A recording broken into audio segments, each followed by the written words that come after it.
Excellency, the President of the Federal Republic of Nigeria, Your Excellencies, distinguished ladies and gentlemen, SG, I will assure you that my being here is almost a miracle, because when last I spoke to you, I was not really confident that I will be here. So what I did, just in case I would not be here, was to write something that somebody could read on my behalf, or something that could be screened if recorded on video. So if you will allow me, I will read what I wrote. And then you will take it that I'm not here. Your Excellencies, and my dear brother, SG, distinguished ladies and gentlemen, first, let me apologize to you, General Babangida, for not being physically with you this day at this book launch. I don't have to remind you how much I nagged you in your own interest, in the interest of your offsprings, and for posterity to write, to tell what, why, when, where, and how. You can also imagine my pain and anguish when, for larger interests of Africa, that is, looking into the issue of unrest in DRC, I will not be able to be with you on this special outing of yours. This book, the copy of which I have not seen, let alone read, is your story, what you saw, knew, and learned, and what you said, did, or failed to do. It is your action and reaction. It is your deed, good, bad, and ugly. It is your opinion, if you expressed one. Everything in it is you and yours, and not that of anyone else. As I have not read the book, I will not know what you covered or uncovered, what you revealed or concealed.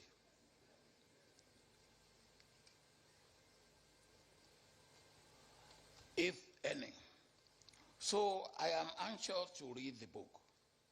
One thing is absolutely sure. There will be enlightenment, and we will have written records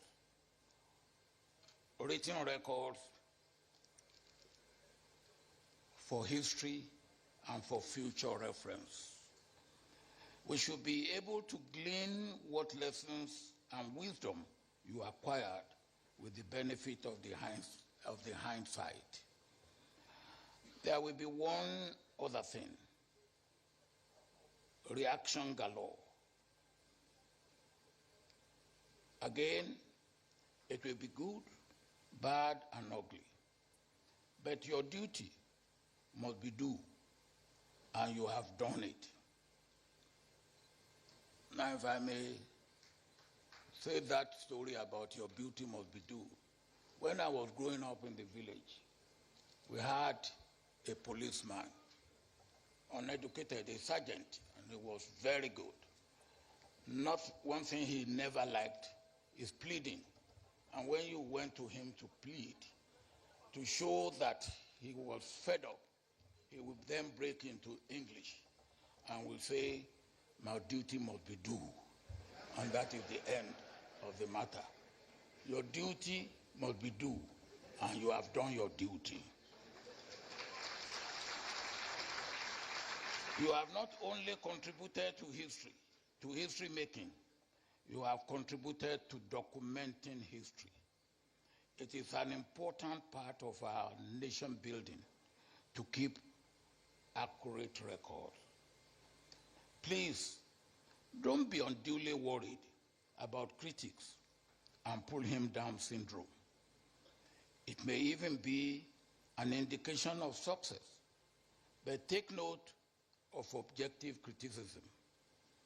A chronic critic of mine, the late Tunji Braithwaite, may his soul rest in perfect peace, condemned a book of mine, and when asked if he had read it, he answered in the negative. He said he had not read it, and said that once Obasanjo was the writer, it must be condemned. I laughed it off.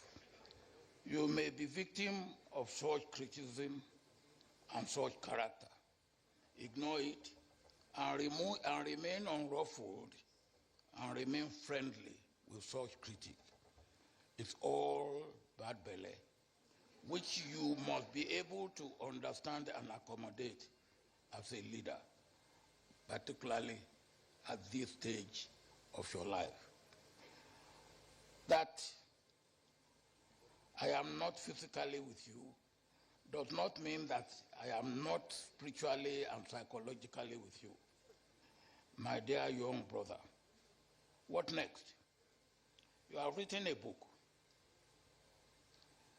It is Babangida's story. The book will be reviewed, read, quoted, praised, and lambasted, as some will agree with you in part, and some will disagree with you in part. Some may even wholly disagree with you. Why should you write the book? It is self-glorification, they will say. Controversy may even develop.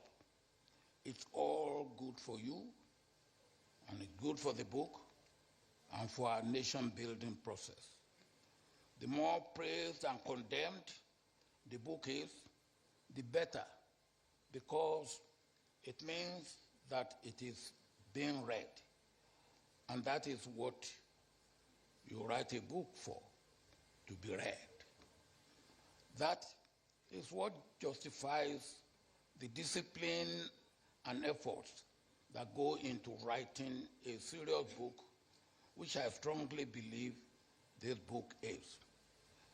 Where necessary and desirable, take note for the possibility of a second edition, when you can then give explanations as it may be necessary, and also react appropriately to praises and condemnations, and make corrections where required. You can now remain cool, calm, satisfied, fulfilled, and continue to thank God and praise God, your Creator, for all his blessings and mercies on you as on me. To God be the glory for all the good things he has done for you, for me, and for Nigeria. Yes, we are not where we should be as a nation, but it could be worse. And we should continue to pray that God should hasten good times to come.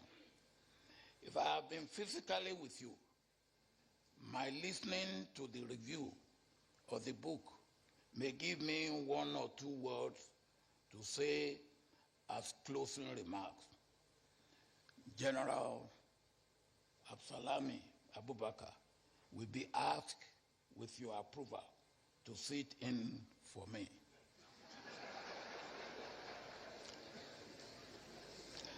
My opening remarks can be read by him or projected on the screen as a recorded video. FG, we have come a long way. And we have come together. As a not young officer in the officers' mess in Kaduna, just doing what some of your predecessors have done, and all that we have done or gone through separately and together from that time until today, we must continually thank God. I especially thank God for your life, General Ibrahim Badamasi Babangida. Continue to bask in the love and grace of God. Well done. And more grace to your elbow. That is supposed to have been read by General Abdusalami Abubakar.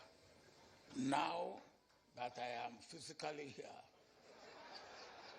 you take it that he has read it on my behalf. Well done.